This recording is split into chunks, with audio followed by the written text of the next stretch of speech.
الحمد لله رب العالمين وأصلي وأسلم على نبينا محمد وعلى آله وصحبه أجمعين أما بعد. Nous clôturons ce séminaire par quelques questions récurrentes relatives aux jeûnes. La première question. Rappelez-vous, nous avons mentionné dans les leçons précédentes qu'il est permis à la personne en voyage de rompre le jeûne. La question ici est donc, à quel moment et à partir de quand considérons-nous une personne comme voyageur? Tout d'abord, sachez que pour qu'une personne puisse rompre le jeûne en voyage, il faut absolument que 4 conditions soient réunies. La première condition, que la personne ait l'intention de voyager.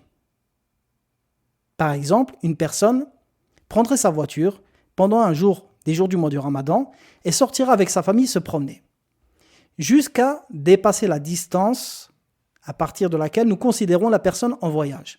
Et à ce moment-là, cette personne se dirait « Ah bah tiens, je vais rompre le jeûne car je suis voyageur ». Eh bien non, ici il ne peut pas. Pourquoi? Car l'intention à la base du départ doit être présente. Il doit avoir l'intention de voyager. Deuxième condition, pour qu'il puisse rompre le jeûne, il faut que cette personne dépasse les habitations de sa ville ou de son village, quand bien même celle-ci s'étendrait sur des kilomètres. Par exemple, un habitant de la ville de Médine devra dépasser toutes les habitations de celle-ci, même s'il devrait rouler 20 km pour pouvoir commencer à rompre le jeûne. Troisième condition, il faut que le voyage que cette personne entreprend soit licite. Un exemple, une personne qui voudrait voyager pour acheter une chose illicite ou voler ou encore commettre un acte illicite avec une femme, eh bien il ne lui est pas permis de rompre le jeûne. Pourquoi? Car rompre le jeûne pendant le voyage est une permission d'Allah et ces permissions ne peuvent être accordées par la désobéissance. Dernière condition pour pouvoir rompre le jeûne en voyage, il faut que la personne ne ruse pas par ce voyage. Une personne qui ruserait par exemple, un homme qui aurait envie de jouir de sa femme pendant un jour du mois de Ramadan. À ce moment-là, il dira à son épouse, monte dans la voiture, nous allons rouler pendant 90 km et après, on rompra le jeûne et on fera ce qu'on a à faire. Eh bien, cette personne, il ne lui est pas permis de rompre le jeûne. Pourquoi? Car il faut que ce soit un voyage, un vrai voyage et pas une ruse. Et cet exemple a été mentionné par notre cher Sulayman al-Ruhayli, hafidhahullah. Très bien. Maintenant, on a cité les conditions. Parlons ici de la distance. À quel moment et à partir de quelle distance nous considérons la personne comme voyageur? Eh bien, l'avis de la majorité des savants est que cette distance est de 80 km environ. Pourquoi? Par rapport à la parole du prophète, alayhi salatu wassalam, où il dit, dans le sens du hadith, il n'est pas permis à une femme de voyager sans mahram d'une durée de 1 jour et d'une nuit. Et cette durée, en équivalence avec les kilomètres et le voyage de l'époque, correspond à 80 km environ. Ceci est une base en termes de kilomètres. Mais attention, il se peut qu'un voyage d'une distance bien plus courte soit considéré comme tel, c'est-à-dire comme un voyage. Pourquoi? Pour la dangerosité d'une route, par exemple, ou son inaccessibilité.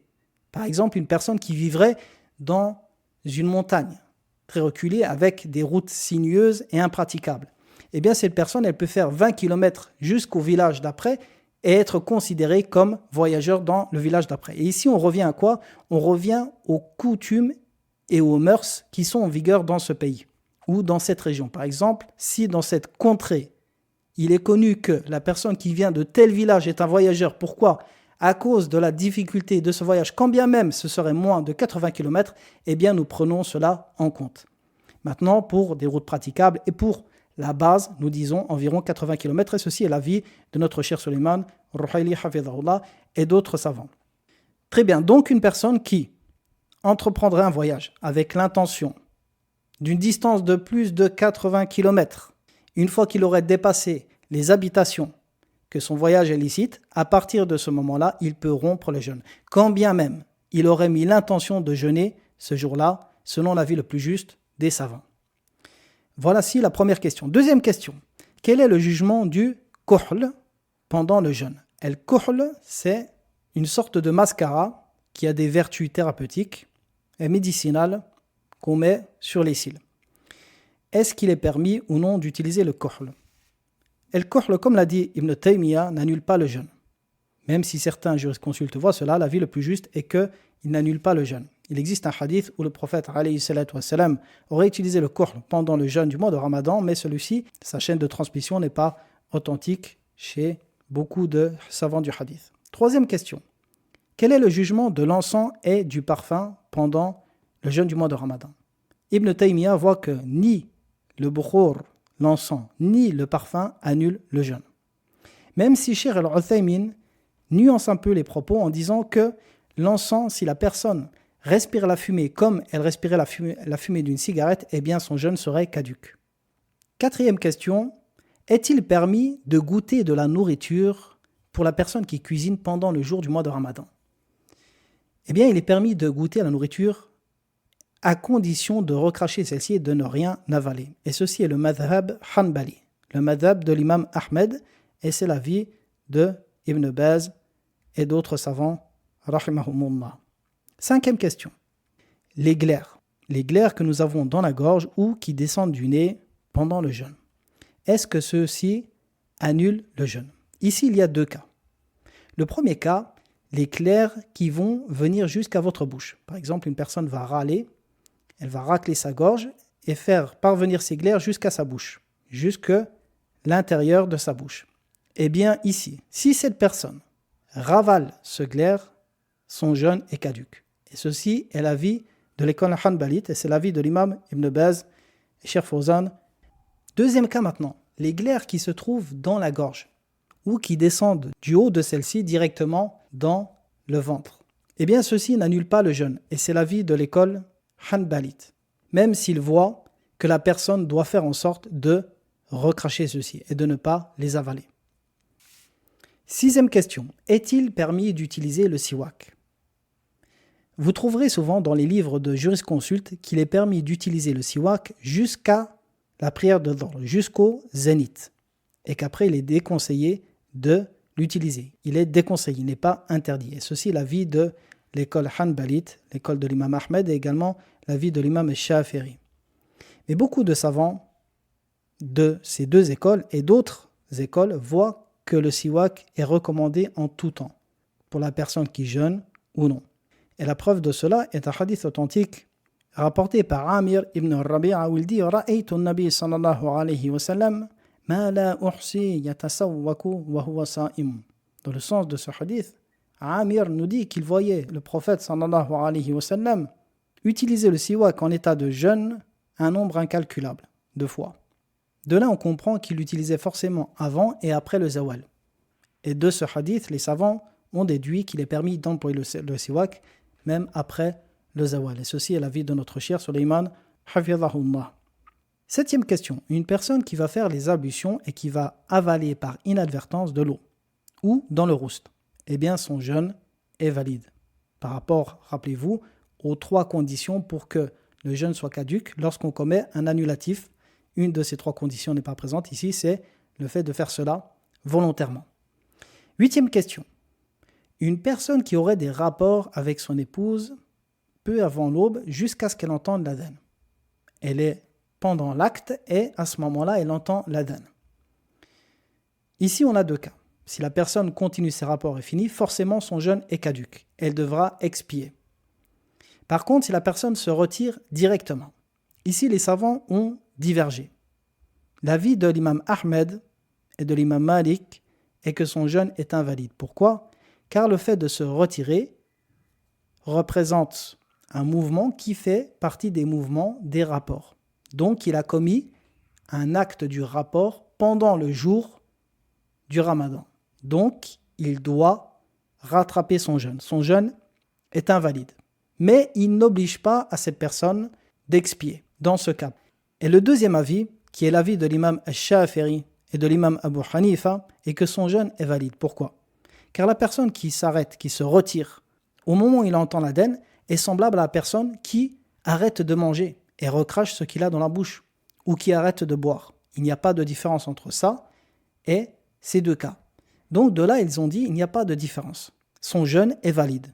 à partir du moment où il se retire directement dès qu'il entend l'adhan, eh bien son jeûne est valide. Et ceci est l'avis de l'imam Ibn Taymiyyah, et également de Cheikh Ibn Baz et Cheikh Al-Uthaymin, rahimahumullahu ta'ala. 9e question. Quel est le jugement du liquide préséminal?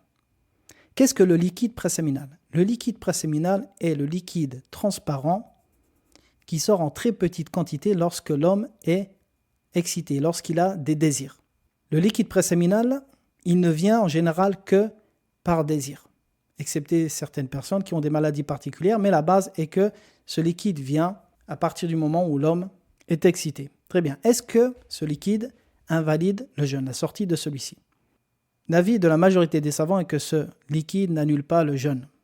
Et ceci est l'avis de l'imam Shafi'i, de l'imam Abu Hanifa, de l'imam Ibn Taymiyyah, de Cheikh Ibn Baz, de Cheikh Fawzan et de l'Uthaymin, rahmahumullahu jami'an. 10e question. Une personne qui regarderait des choses avec insistance qui provoquerait une éjaculation, est-ce que son jeûne est invalide? Ici, on a 2 cas. Si la personne voit une chose et que de ce premier regard, elle a une éjaculation, eh bien son jeûne est valide, car ceci n'est pas volontaire et il n'est pas responsable. Par contre, si la personne regarde cette chose avec insistance, au-delà du premier regard, et qu'elle a une éjaculation, à partir de ce moment-là, son jeûne sera caduc et il devra le rattraper. 11e question. Zakatul Fitr, est-il permis de la donner en argent? Eh bien, sachez que la majorité des savants, les 3 écoles, Malik, Shafi'i et Ahmed, et la majorité des savants contemporains, comme ceux des Salaf, voient que ce n'est pas permis. Vous devez la donner dans des denrées alimentaires, celles qui sont mentionnées dans les hadiths ou celles qui sont consommées dans le pays dans lequel vous vivez. 12e question, la nuit du destin. Nous avons dit que la nuit du destin, comme c'est venu dans un hadith, se trouve dans les 10 dernières nuits et plus précisément dans les nuits impaires. Eh bien, sachez ici qu'il y a 2 façons de compter les nuits impaires. On peut les compter du début du mois ou de la fin de celui-ci, par rapport à un hadith rapporté par Abu Sa'id al-Khudri où il dit que le messager d'Allah sallallahu alayhi wa sallam a dit la nuit du destin est dans la 9e qui reste, la 7e qui reste, la 5e qui reste, la 3e qui reste, et ainsi de suite. Donc on comprend ici que c'est compté depuis la fin du mois. Ce qui veut dire que si le mois est de 30 jours, eh bien la 9e, la 7e, la 5e, la 3e et la dernière nuit qui reste est une nuit paire du point de vue du début du mois. C'est-à-dire que la 9e sera en réalité la 22e nuit du mois de Ramadan, si le mois fait 30 jours. Par contre, si le mois fait 29 jours, eh bien, la 9e en partant de la fin sera également une nuit impaire en partant du début. Donc faites attention à cela. Et c'est pour cela que Ibn Taymiyyah a insisté sur le fait qu'il faut chercher la nuit du destin dans les 10 dernières nuits. Car en fonction du nombre de jours dans le mois, la nuit peut être impaire du point de vue du début, mais paire du point de vue de la fin. Comme elle peut être impaire du point de vue de la fin et paire du point de vue du début. Donc pensez à cela, car les 2 ont été mentionnés dans les hadiths. Dernière question. Une personne qui aurait des jours du mois de Ramadan à rattraper. Elle aurait rompu le jeûne pour une cause particulière, par exemple une femme qui aurait ses menstrues, et elle a des jours à rattraper. Ensuite, le mois de Shawwal commence. Et la sunna est de jeûner 6 jours du mois de Shawwal. Comme c'est venu dans un hadith où le prophète alayhi salatu wassalam, a dit quiconque jeûne le mois de Ramadan et fait suivre ce jeûne de 6 jours du mois de Shawwal, c'est comme s'il avait jeûné toute l'année. Eh bien, est-ce que cette personne doit rattraper ces jours avant de faire ce jeûne surérogatoire pendant le mois de Shawwal? L'avis de Cheikh Suleiman, hafidhahullah, est que cette personne doit rattraper ces jours avant. Pourquoi? Car dans le hadith, le prophète alayhi salatu wassalam a dit « Man sama Ramadan », celui qui a jeûné Ramadan, c'est-à-dire qu'il a complété les jours du mois de Ramadan. Thumma atba'ahu bi sittin min Shawwal, et ensuite il les fera suivre de 6 jours du mois de Shawwal. Donc la personne doit d'abord compléter les jours du mois de Ramadan et seulement ensuite jeûner 6 jours du mois de Shawwal. Donc voici un résumé de quelques questions qui sont récurrentes par rapport au jeûne. Alhamdulillahi rabbil alamin wa sallallahu ala nabiyyina Muhammadin wa ala alihi wa sahbihi wa sallam.